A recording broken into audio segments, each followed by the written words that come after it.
Hi, I'm David Vinjamori, and this is Brand New. In Brand News today, Tesla announced that it will move to an online-only sales model. Elon Musk defended the change, saying that the cost savings will allow the company to start shipping the base $35,000 Tesla Model 3 sooner. Tesla has not announced exactly what will happen to its stores and galleries around the country or how the new e-commerce model will work. In related news, the electric car manufacturer also announced a sales partnership with General Mills.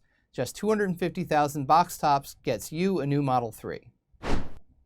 After 3 years, Amazon will no longer sell the Dash button, which let you, your 3-year-old, or even a pet order boxes of Pop-Tarts, Quaker Oats, Tide Pods, or Reese's Pieces with just the touch of a button. I did not see that coming. Gap announced it will split into 2 separate publicly traded companies. One of the companies will solely consist of the Old Navy brand, and the second will have Gap, Banana Republic, and other smaller brands. The Gap board of directors promised that at least one of the companies won't suck. After a holiday season which saw same-store sales drop 1.6% in its flagship stores, Nordstrom's is trying something new. The chain noticed that while traditional sales flagged, digital sales grew 6% from the previous year and now make up almost a third of overall sales. The new campaign for Nordstrom is called "An Open Mind is the Best Look." Here's a quick sample of the 2-minute spot which aired during E's red carpet coverage of the Oscars. Look at me. Mean what you say. Give it back to her. I want to have a human experience. Who are you in this sculpture? 3, have it bad. Good job. Connect with each other. Find the passion. You look nervous. What's wrong? Kinda am. Make your place. Take your spot. Find yourself. Okay, can we talk about this? I am so confused. How does the guy in the corner connect to the improv acting class and the girl with her mom in the car, or the girl flagging down a car who's then in a chemistry classroom, or the boy trying on his grandmother's sunglasses? But the question I especially have is, where's Nordstrom in this? I get it. Nordstrom wants to be cool. They tried selling jeans with fake mud, and that didn't work. Then they added windows to their jeans so we could see our skinny little legs. Nah. Even zippered jean shorts didn't put them on the A-list. So now they're going nuclear.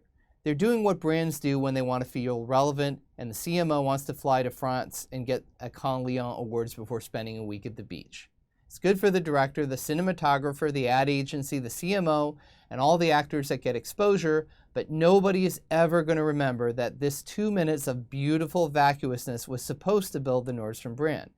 Creating something beautiful that is also memorable and connects to your brand is not impossible.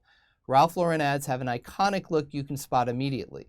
Calvin Klein has developed an unmistakable style that's instantly recognizable even without the brand and logos, which, by the way, are still there. But Nordstrom isn't there yet. In our main story, let's talk about International Women's Day. Brands celebrate International Women's Day on March 8th by honoring women, or trying to.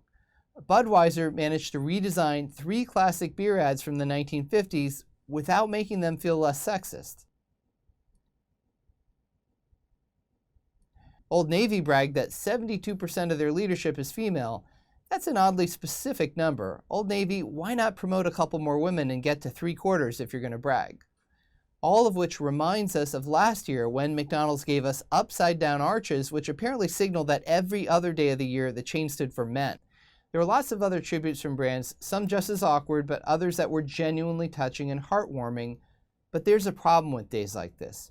We need them mostly because we have to remind ourselves not to forget or mistreat something important. Think I'm wrong? Here are a few. Arbor Day, which reminds us that we're killing the environment. Human Rights Day, that's December 10th, to remind us that human rights exist. Memorial Day to remind us of how poorly we treat veterans. Veterans Day, because by November, we've already forgotten them. Valentine's Day to remind us of how poorly we treat the one we love. Canada Day to remind us that Canada exists and has better healthcare and comedic actors than we do. And of course, there's Cinco de Mayo to remind us that English is not the only language spoken in this country. Finally, let's not forget African American History Month and National Hispanic Heritage Month, because If you're going to stop and frisk people for the entire year, you'd best give them a month to recover. But back to International Women's Day, it seems like a good idea. Without women, there would literally be no men. But I've got a better idea for brands than running a special salute for International Women's Day. Since women live longer than men, are biologically designed to operate better under pressure, and will control 2/3 of personal wealth by next year, maybe brands should spend 364 days a year honoring women and then close retail stores for one day to give all of us a break. That's brand new for this week. See you next time.